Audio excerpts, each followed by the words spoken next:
भोपाल से प्रस्तुत हैं प्रादेशिक समाचार। नमस्कार, समाचारों के साथ मैं ध्रुव तिवारी। आइए देख लेते हैं सबसे पहले मुख्य समाचार।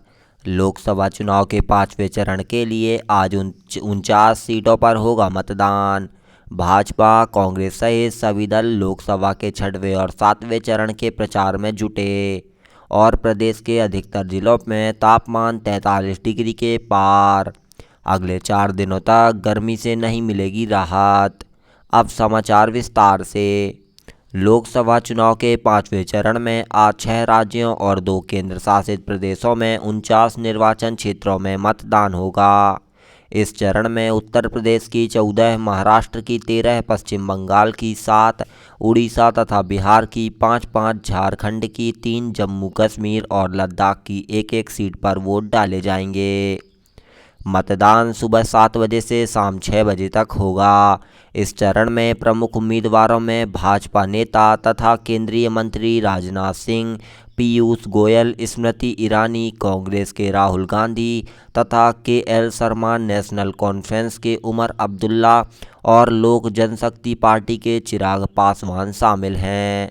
मतदान के लिए 94,732 मतदान केंद्रों पर 9,47,000 से अधिक मतदान अधिकारी तैनात किए जाएंगे। उड़ीसा विधानसभा की 35 विधानसभा सीटों के लिए भी आज मतदान होगा। इस चरण में 8 करोड़ 95 लाख मतदाता वोट डालेंगे। लोकसभा चुनाव के 6वें और 7वें चरण का प्रचार तेज हो गया है। बीजेपी के वरिष्ठ नेता और प्रधानमंत्री नरेंद्र मोदी ने पश्चिम बंगाल के मेदिनीपुर, विष्णुपुर तथा पुरुलिया में जनसभाओं को संबोधित किया। गृह मंत्री और भारतीय जनता पार्टी के वरिष्ठ नेता अमित शाह उत्तर प्रदेश के प्रयागराज और जैतनपुर तथा बिहार में चुनाव प्रचार तेज किया। प्रदेश के मुख्यमंत्री मोहन यादव ने उत्तर प्रदेश के गाजीपुर, बलिया और दिल्ली की लोकसभा सीटों पर चुनाव प्रचार किया। प्रदेश कांग्रेस अध्यक्ष जीतू पटवारी ने हिमाचल प्रदेश की मंडी में प्रत्याशी के समर्थन में जनसभा को संबोधित किया। दिल्ली के मुख्यमंत्री अरविंद केजरीवाल ने दक्षिण दिल्ली लोकसभा सीटों पर प्रचार किया। कांग्रेस नेता राहुल गांधी और समाजवादी पार्टी के प्रमुख अखिलेश यादव ने प्रयागराज में संयुक्त रूप से चुनाव प्रचार तेज किया। प्रधानमंत्री और भाजपा के वरिष्ठ नेता नरेंद्र मोदी ने कहा कि 2024 का लोकसभा चुनाव देश के वर्तमान और भविष्य को मजबूत करने के लिए है। झारखंड के जमशेदपुर में प्रचार करते हुए एक जनसभा में उन्होंने कहा कि देश के विकास के लिए कारोबार सर्वोपरि है, लेकिन कांग्रेस कारोबारी समुदाय को देश का दुश्मन मानती है। श्री मोदी ने कांग्रेस और उनके गठबंधन सहयोगी के शासन वाले राज्यों में हिमाचल प्रदेश और तमिलनाडु के मुख्यमंत्री और एनडीआई सहयोगियों को व्यवसायों और निवेशकों का विरोध करने की चुनौतियां दी हैं। मोदी ने कहा कि अगर पार्टियां व्यापारियों और निवेशकों का विरोध करती रहेंगी तो इन राज्यों में युवाओं को रोजगार कैसे मिलेगा। दिल्ली पुलिस ने जेल भरो कार्यक्रम के तहत भारतीय जनता पार्टी के प्रमुख लय की और कोच कर रहे आम आदमी पार्टी के कई नेताओं को हिरासत में ले लिया। पुलिस उपायुक्त एम हर्षवर्धन ने कहा कि पंडित दीनदयाल मार्ग पर धारा 144 लगा दी गई है और किसी भी तरह के प्रदर्शन की अनुमति नहीं है। प्रदर्शन को देखते हुए भाजपा मुख्यालय के बाहर सुरक्षा पहले ही बढ़ा दी गई। विरोध प्रदर्शन से पहले मुख्यमंत्री अरविंद केजरीवाल ने पार्टी मुख्यालय में आरोप लगाया है कि भारतीय जनता पार्टी नेताओं के खिलाफ बदलने की भावना से कार्यवाही कर रही है। उन्होंने आशंका व्यक्त की है कि आने वाले दिनों में और अधिक नेताओं की गिरफ्तारी हो सकती है तथा पार्टी के खाते भी फ्रीज किए जा सकते हैं। देवास जिले में श्रमिकों को रोजगार देने के लिए वन विभाग ने तेंदुपत्ता संग्रहालय का कार्य शुरू कर दिया है।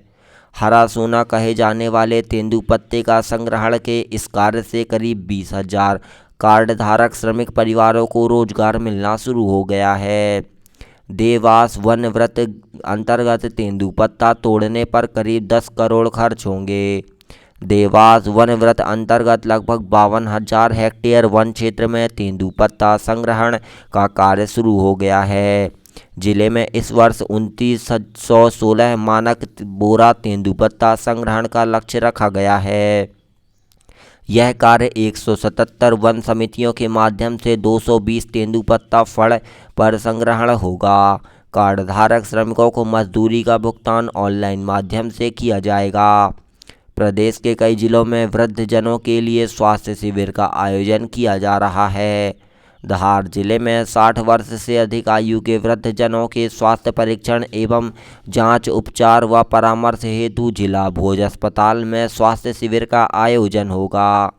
शिविर में अंशचारी रोगों हेतु स्क्रीनिंग एवं उपचार तथा विषय विशेषज्ञ द्वारा समस्या का परीक्षण और उपचार होगा। शिविर में आए हुए वृद्धजनों का Ayushman card, health ID card बनाकर वितरण भी किया जाएगा। देवास में भी राष्ट्रीय वृद्धजन स्वास्थ्य देखभाल कार्यक्रम जिला चिकित्सालय में निःशुल्क वृद्धजन स्वास्थ्य का आयोजन किया गया है। शिविर में आर्थोपेडिक, नेत्र रोग, स्त्री रोग, मेडिसिन, सर्जरी, डेंटल तथा मनोरोग चिकित्सा के द्वारा प्रचार किया जाएगा।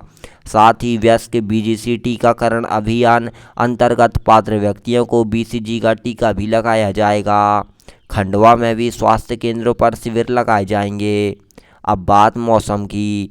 दक्षिण पश्चिमी मानसून ने देश के सबसे दक्षिणी छोर निकोबार द्वीप समूह पर दस्तक दे दी है। मौसम विभाग ने कहा है कि मानसून भारत की कृषि आधारित अर्थव्यवस्था की जीवन धारा है।